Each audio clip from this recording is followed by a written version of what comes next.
अगर आप धीरेन्द्र शास्त्री जी को मानते हैं तो आप प्रेमानंद महाराज के खिलाफ है। ये बात मैं नहीं कह रहा हूँ, ये बात खुद प्रेमानंद महाराज कह रहे हैं। तो तुम्हारे ऊपर कोई जादू कर दे, ऐसा पैदा नहीं हुआ। नहीं भारत का किसी भी जादूगर, किसी भी टोना, किसी तांत्रिक को बोलो हमारा प्रेमानंद नाम मोबाइल में फोटो होगी, वही फोटो से तंत्र कर दे। आइए थोड़ा लॉजिक खेलते हैं। जो व्यक्ति प्रेमानंद महाराज को मानता है वो इम्प्लिसिटली ये भी मानता है कि काला जादू, चमत्कार, छू मंतर, इस तरीके की चीजें केवल डराकर लोगों का शोषण करने के लिए एग्जिस्ट करती हैं। एस्ट्रोलॉजर को दिखाया था, पंडित को दिखाया था, तो सबने ये कहा कि कोई काला जादू है जिसकी वजह से आपके परिवार कुछ नहीं, रुपया घसीटने के लिए सब काला जादू है, कोई काला जादू नहीं। घर पर मारण विद्या बंगाली की गई है, जाओ तंत्र कट जाएगा। अब बचे हुए सदस्यों में से किसी का बाल बांका नहीं होगा। आज 3 बजे की मृत्यु है, मारण विद्या का प्रयोग हुआ है, ईर्षा वश हुआ है, खाने में हुआ है। हमारा प्रेमानंद नाम मोबाइल में फोटो होगी, वही फोटो से तंत्र कर दे। रुपया घसीटने के लिए सब काला जादू है। प्रेमानंद महाराज से जब लोग आशीर्वाद मांगते हैं कि उनके कमर में दर्द है, जरा आशीर्वाद दे दीजिए, कमर का दर्द ठीक हो जाएगा, तो क्या बोलते हैं? पीठ में दर्द है तो डॉक्टर बाबा जी इसको क्या करे, बाबा जी क्या करे। जैसे किसी को रोग है, किसी को दर्द है तो डॉक्टर के पास जाए। आशीर्वाद से नहीं ठीक होता। जाओ आशीर्वाद है, आशीर्वाद चिंता ना करें, आशीर्वाद है। पीर मुसलमानी विद्या का प्रभाव है और उर्दू के शब्द बोलने लगती है बीच बीच में, तंत्र कट जाएगा, आशीर्वाद है। आशीर्वाद से नहीं ठीक होता। जो भी व्यक्ति प्रेमानंद महाराज को मानता है वो लॉजिकली धीरेन्द्र शास्त्री जी के खिलाफ खड़ा हुआ नजर आना चाहिए। अभी एडिट कर रहा था, मुझे याद आया कि याद दिला दूं कि स्कूल के अंदर में टीचर बहुत सारी अंगूठियां पहन करके आपके बच्चों को क्रिटिकल थिंकिंग नहीं सिखा पाएगा। बायोशाला का ऐप डाउनलोड करना पड़ेगा जिसमें पुरानी वर्कशॉप्स की रिकॉर्डिंग भी मिल जाएंगी और आगे क्रिटिकल थिंकिंग के लिए जो हम लाइव मिलेंगे उसके लिए भी आपको नोटिफिकेशन आ जाएगा। Let's get back to the video.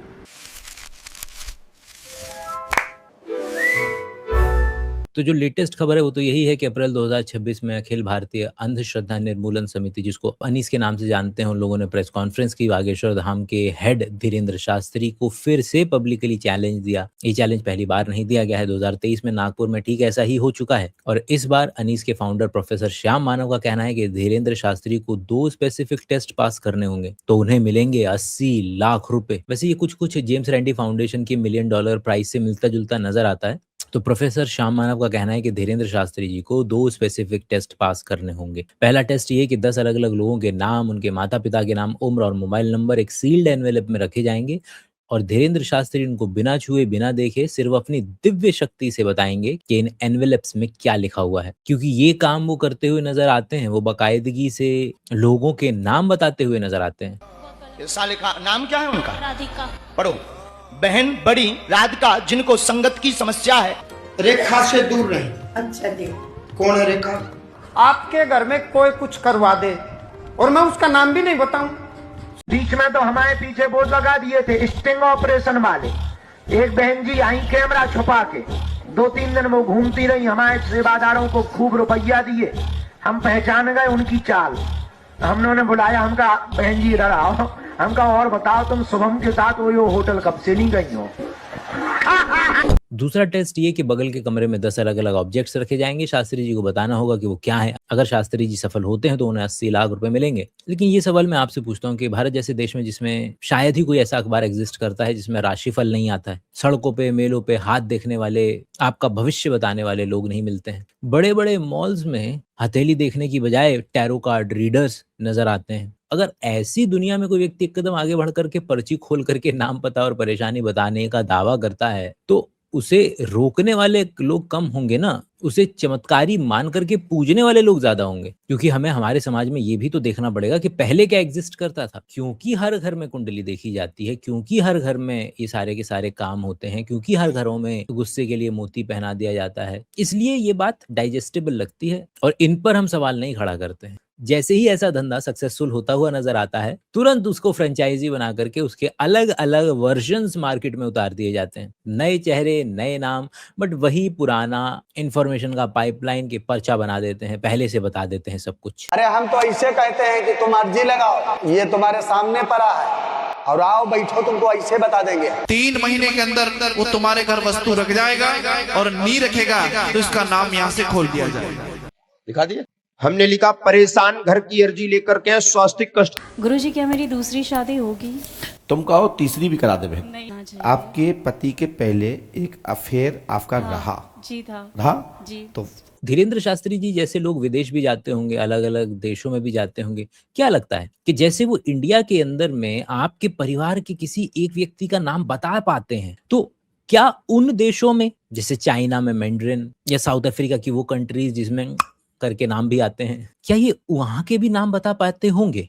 जैसे ये यहाँ पर खास बीमारियां बता देते हैं, तो क्या ये वो बीमारियां भी बता पाते होंगे जो इनको नहीं पता है कि होती है, और इसीलिए अपनी भाषा में बहुत ही संजीदगी का इस्तेमाल करते हैं और शब्द इस्तेमाल करते हैं, ऊपरी बाधा, नजर, नेगेटिव एनर्जी। हमने लिखा पत्नी को जिन्नात मुसलमानी प्रेत के साथ अन्य शक्तियों का दुष्प्रभाव, गंदी विद्या दिमाग पर बैठती, प्रभाव करती, तंत्र भेजा गया, पागलों जैसी हरकत करने लगती। 1970 में यूरी गेलर एक इजरायली ब्रिटिश साइकिक था जो क्लेम करता था कि वो अपने माइंड से मेटल के ऑब्जेक्ट्स को बेंड कर सकता है, खास करके चम्मचों को। उसकी ये ट्रिक इतनी पॉपुलर हो गई कि उसे गेलर इफेक्ट के नाम से जाना जाता है। वो अलग अलग टॉक शोज पे जाता था, स्पून्स मोड़ता था, वॉचेस को रोकता था, सील्ड ड्राइंग्स को टेलीपैथिकली पढ़ता था। लेकिन फिर आया 1973, जॉनी कार्सन। जो लोग जानते हैं जॉनी कार्सन को जानते हैं कि जो आज की तारीख में आप लेट नाइट शोज अमेरिका में चलन देखते हैं अलग अलग चैनल्स के, उसके जो दादा परदादा हैं वो जॉनी कार्सन है। तो जॉनी कार्सन ने यूरी गेलर को अपने टुनाइट शो पर इन्वाइट किया, लेकिन कार्सन खुद एक ट्रेंड एमेच्योर म्यूजिशियन थे। उन्होंने सबसे पहले जेम्स रैंडी की सलाह ली। जेम्स रैंडी जो कि खुद भी जादूगर हैं और बाद में उन्हीं के नाम से ये $1 मिलियन का प्राइस चलता है। जेम्स रैंडी ने कार्सन को बताया कि गेलर की ट्रिक तब काम करती है जब उसकी टीम को पहले से वो प्रॉप्स हैंडल करने दिया जाए। अब बस इसका सिंपल सॉल्यूशन था कि गेलर या उसकी टीम को प्रॉप्स छूने मत दो। शो में कार्सन ने एग्जैक्टली वही किया। टेबल पर पहले से स्पून, कैंस और दूसरे अलग अलग ऑब्जेक्ट्स रख दिए जिन्हें गेलर या उसकी टीम ने टच नहीं किया था। 20 मिनट तक गैलर कुछ भी डेमोन्स्ट्रेट नहीं कर पाए। अच्छा, इस वीडियो का लिंक मैंने नीचे लगा दिया, आप जाकर के वो 20 मिनट का वीडियो पूरा देख सकते हैं। All tonight, right now I'm feeling being pressed and then I can't. Well, I'm not trying to press you. I really not. No, you're only telling me, well, will you try that or that? Well, I thought that was the idea of. वो बैठे रहे, बोले energy सही नहीं आ रही है, अलग अलग एक्सक्यूज देते रहे और इवेंचुअली कबूल किया कि आज कंडीशन सही नहीं है। और ये मोमेंट टेलीविजन इतिहास के सबसे आइकॉनिक डिबंकिंग मोमेंट्स में से एक है। लेकिन आयरॉनिक ये रहा कि गेलर की पॉपुलैरिटी इस एम्बैरेसमेंट के बाद और बढ़ गई। ये इतना बुरा पैराडॉक्स है कि आपको लगता है कि आप किसी व्यक्ति के खिलाफ बोलेंगे, लोगों तक साइंटिफिक टेम्परामेंट पहुंचाएंगे और आप उम्मीद करेंगे कि सामने वाली चीजें खत्म होती हुई नजर आएंगी। लेकिन पिछली बार जब धीरेन्द्र शास्त्री जी को नागपुर में चैलेंज किया गया था, उसके बाद से आज तक उनकी पॉपुलैरिटी इतनी बढ़ गई है कि मोदी जी स्वयं उनको अपना भ्राताश्री बोलते हैं। इस माहौल में मेरे छोटे भाई धीरेन्द्र शास्त्री जी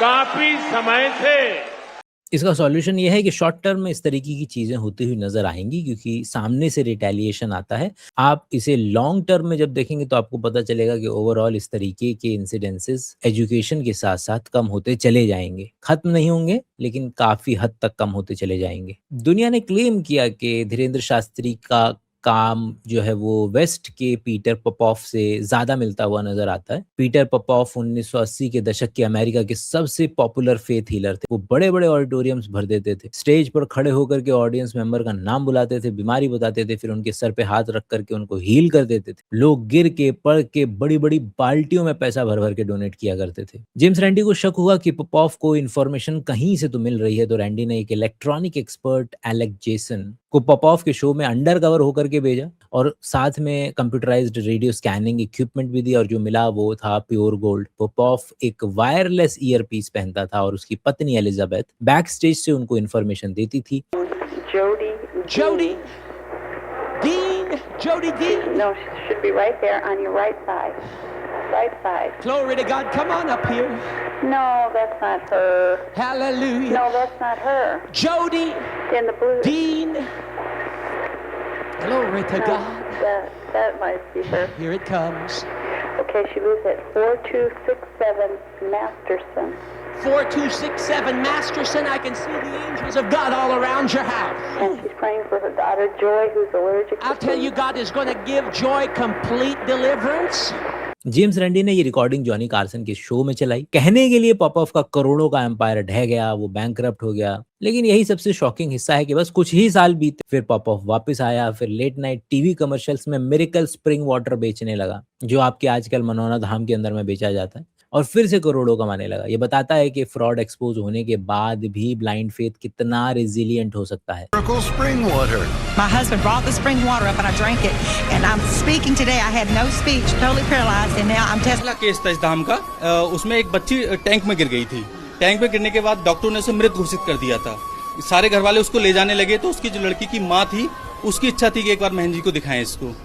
उसको हमने केवल जल के छींटे मारे हैं, जल पिलाया नहीं था, जल के छींटे मारे थे। आरती कर रहे थे हम, आरती करके बाहर निकले हैं और छींटे मारे हैं, उसमें होश आ गए थे। वो भी ईश्वर की कृपा से हुआ। लोगों को लगा कि बागेश्वर धाम का केस पॉपऑफ की तरह है और उनके कान में कोई ईयरफोन लगा हुआ है, मगर मेरे हिसाब से तो नहीं। यहाँ पर दूसरा तरीका ज्यादा अच्छा फिट बैठता है। That was regarding cold reading, ambiguous statements, paper पे चीजों को बाद में लिखना मंत्र के नाम पर। प्रोफेसर श्याम मानव, जो कि एक इंडियन रैशनलिस्ट हैं, सोशल रिफॉर्मर हैं, अखिल भारतीय अंधश्रद्धा निर्मूलन समिति के फाउंडर हैं। 1982 में उन्होंने और भी रैशनल एक्टिविस्ट्स के साथ मिलकर के इस संस्था की स्थापना की और तब से लगातार अंधविश्वास, ब्लैक मैजिक और सेल्फ स्टाइल्ड गॉडमैन के खिलाफ काम कर रहे हैं। श्याम मानव की सबसे बड़ी उपलब्धि यह है कि वो महाराष्ट्र के anti superstition and black magic act के ड्राफ्टिंग में मेजर फोर्स थे। इस लॉ को बनाने में दशकों लगे और इसकी कीमत नरेंद्र दाभोलकर ने अपनी जान देकर के चुकाई थी। ये वही एक्ट है जो उन औरतों के लिए बना है जिनको चुड़ैल बोल करके, डायन बोल करके जिंदा जला दिया जाता था। उनको मेडिकल हेल्प की बजाय, साइकोलॉजिकल हेल्प की बजाय पेड़ से टांग करके जिंदा जला दिया जाता था। और उसी का सॉफ्टवेयर वर्जन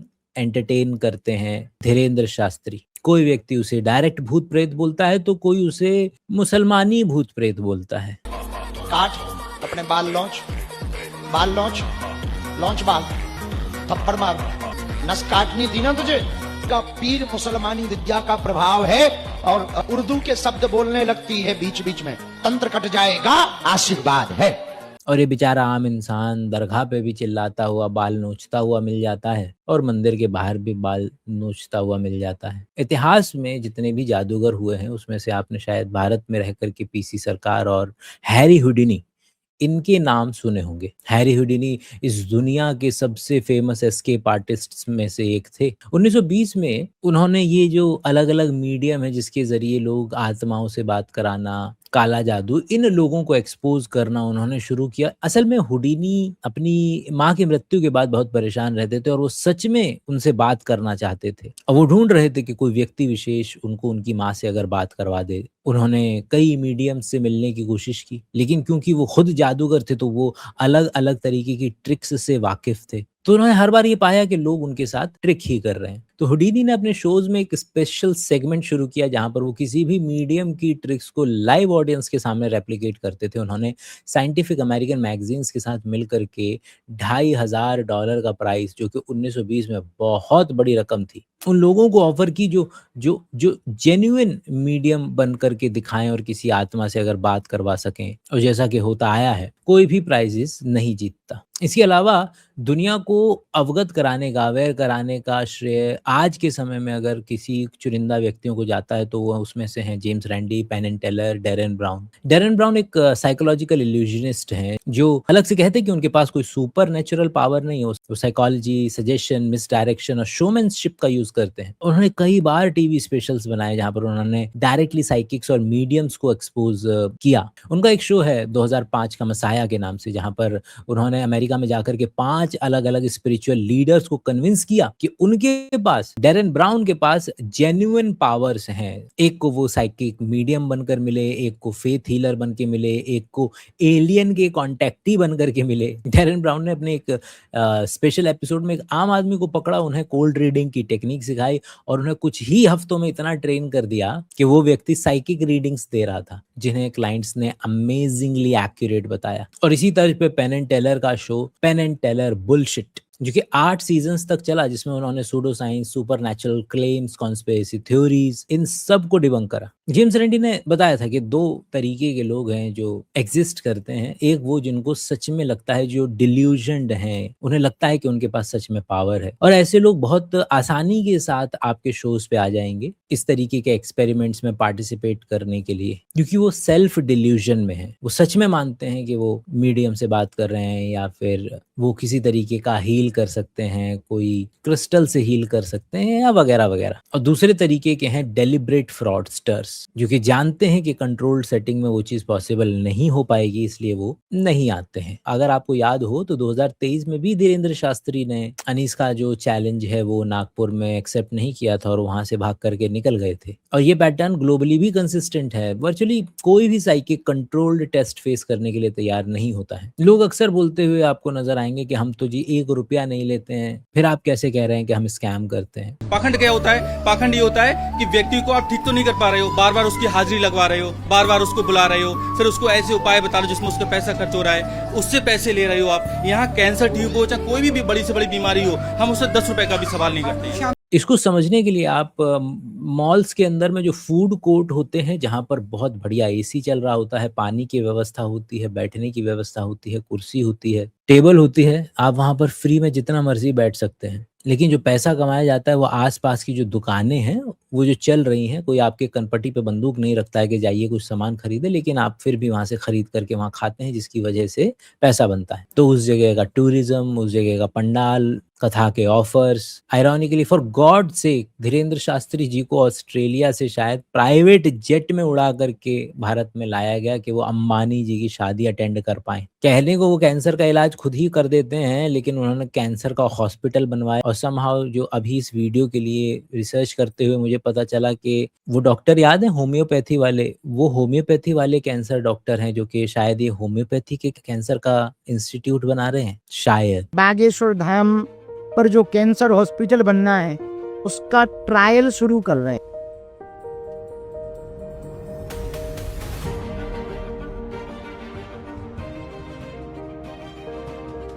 काफी कम खर्च पे इलाज करा पा रहे हैं। डॉक्टर तरंग कृष्णा इलाज चला रहे हैं और हमें आराम भी मिला है, दर्द में भी आराम है। Bageshwar Dham camp cancer camp के आभारी है। जो व्यक्ति आपके 10 साल पुराने खानदान में किसी ने घर में 80 फुट नीचे क्या गुड़िया गाड़ करके तुम पे काला जादू किया था, वो व्यक्ति जब कथा बाँचने आते हैं, दिव्य दृष्टि देने आते हैं, तो पूरी की पूरी सिक्योरिटी फोर्स लगती है ये पता लगाने के लिए कि कहीं इनकी कुर्सी के नीचे बम तो नहीं कोई फिट करके चला गया है। शायद यहाँ पर दिव्य दृष्टि काम ना करती हो। ये प्रोफेसर श्याम मानव ने भी कहा कि स्पेसिफिकली सीएम देवेंद्र फडणवीस के कार्यकाल में तो अंधविश्वास और भी ज्यादा बढ़ रहा है। इंडिया में पॉलिटिकल लीडर्स और गॉडमैन का रिलेशनशिप एक म्यूचुअल बेनिफिशियल रिलेशनशिप है। पॉलिटिशियन को गॉडमैन का मास फॉलोइंग मिलता है, इलेक्शन के अंदर में वोल्स, रैली के अंदर में भीड़, और संस्कृति रक्षक होने की इमेज। गॉडमैन को पॉलिटिकल पैटर्नेज मिलता है। आपको क्या लगता है कि उनके जो सरकारी अस्पताल है उसके अंदर में उनको सरकार से मदद नहीं मिली होगी जमीन के लिए या और चीजों के लिए? आम आदमी के लिए एक स्कूल खोलना ऑलमोस्ट इम्पॉसिबल है भारत में, और यही रीजन है कि सारे स्कूल्स और यूनिवर्सिटी नेता लोगों की ही है, या नेता लोगों के खानदान के लोगों की है। लीगल एक्शन से प्रोटेक्शन मिलता है, गवर्नमेंट का लैंड मिलता है, टैक्स के अंदर में बेनिफिट मिलता है, लेजिटिमेसी मिलती है, तो दोनों एक दूसरे के लिए राम मिलाए जोड़ी वाला सिम्बायोसिस शो करते हैं। लेकिन अल्टीमेटली विक्टिम कौन? आम आदमी। हमारे पूर्व चीफ जस्टिस भूषण गवई भाई साहब परिवार सहित धीरेन्द्र शास्त्री से मिलने पहुंचे हैं। भाई आप तो क्या इल्जाम लगाएंगे सरकार पर? इंडिपेंडेंट संस्था के भी सर्वोच्च पदाधिकारी आशीर्वाद लेने के लिए धीरेन्द्र शास्त्री जी के पास जा रहे हैं। गवई धीरेंद्र कृष्ण महाराजांच्या पाया पडायला गेले होते, याचा मला प्रचंड शॉक बसला। इस बात की पूरी संभावना है कि कहीं से कहीं तक भी इस 80 लाख रुपए के चैलेंज को शास्त्री जी एक्सेप्ट नहीं करेंगे। हिस्ट्री तो हमें यही बताती है। लेकिन चैलेंज का असली पर्पज शास्त्री जी को हराना कभी था ही नहीं। असली पर्पज है केवल और केवल पब्लिक डिस्कोर्सेज में सवाल को रखना, ताकि अलग अलग लोग वीडियो बनाएं, बातें करें और एक लॉन्ग टर्म सॉल्यूशन निकल पाए। रैशनलिज्म का फ्यूचर एजुकेशन में है। तो अगली बार तक के लिए अपना ख्याल रखें। Bye bye.